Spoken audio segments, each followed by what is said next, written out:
舟山欢迎你，但是想走的话就很难了。我们现在的位置是在舟山的六横岛，现在呢已经是卸完货的第2天了。我们前天下午就把那个货卸完了，但是在这等了2天，根本就没有货，一点货都没有。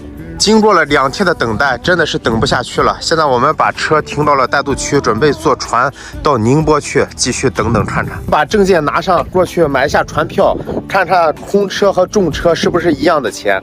我们来的时候是132，拉着货。售票楼要先在这划价。你好，买一个去舟山的，不是这宁波的。行，可以。票的话也买完了，132，空车也是一样的钱。走了，放空出去吧。有时候这2天也不是说一个货也没有，他出来一个货，电话打不进去，有的电话打进去了，再想订的时候没有了，人家已经订走了。现在竞争就是这么白热化。看了2天，我感觉我的近视又增加了2度。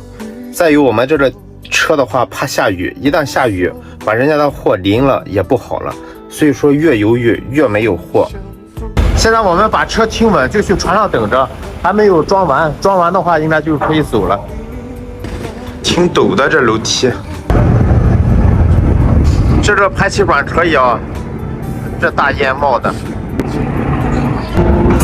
今天这个船还是蛮快的，这个车没有装满，那个船来了我们就走了。现在的话已经离开码头了，现在我们正式驶向宁波，估计有半个来小时就能到。再见了六横岛，不知道下一次何时再来。没有货呀，再见了。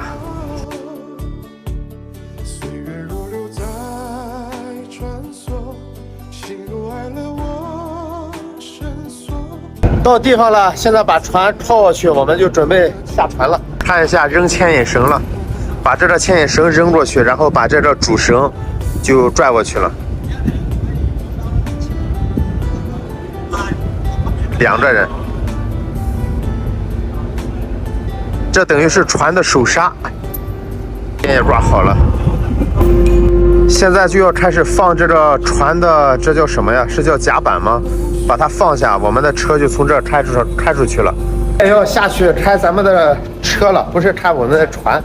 这小心脚下有点陡。现在的话，船也停稳了，我们开始依次排队下船了。我导了一下，到宁波的话有30来公里，到宁波的北仑区。我们从下路慢慢的放过去，也不知道北仑那边竞争的大不大，有没有在附近跑的小伙伴告诉一下。现在我们驶出这个新建的码头以后，就向国道出发了。在国道边上也是好多趴窝的车，他们都不去停车场了，都在路边趴着。朋友们，现在已经放到宁波的北仑来了，我找到了一个好的地方。这后面是一个足球场，好几个足球场。一会儿要是实在没有货的情况下，我看一下有踢野球的，我们就真的去踢会儿球。这对面的话有着摩天轮，有着大的商场，应该是有卖吃的。这地方的话也有停车位，我就把车停在这个地方了。这种基础设施来说的话，还得是大城市，大城市搞得还是非常好的，大家可以看一下。踢球的人就不能近距离接触这个球场，一旦近距离接触球场，这个脚就发痒。说别的都是假的，朋友们，咱们还是要努力看单，争取今天下午能找到一个合适的活，咱们走。然后再总结一下，一定要是说从别的地方到这个舟山各个岛屿，或者到舟山这个地方，一定要价格高一些。它本来浙江这个桥也比较多，这个过路费也比较贵，我们来的时候花了接近600，这1100公里。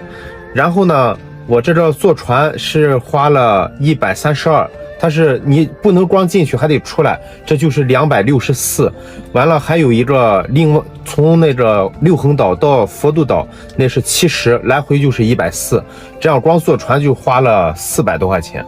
所以说来这边的话价格一定要高一些。好了，我还是要努力看单，争取今天下午能找到一个合适的货，咱们可继续干活，继续路上见。大家这个地方有没有来偶遇的，也可以偶遇一下子。这期视频就到这里了，谢谢大家支持，再见。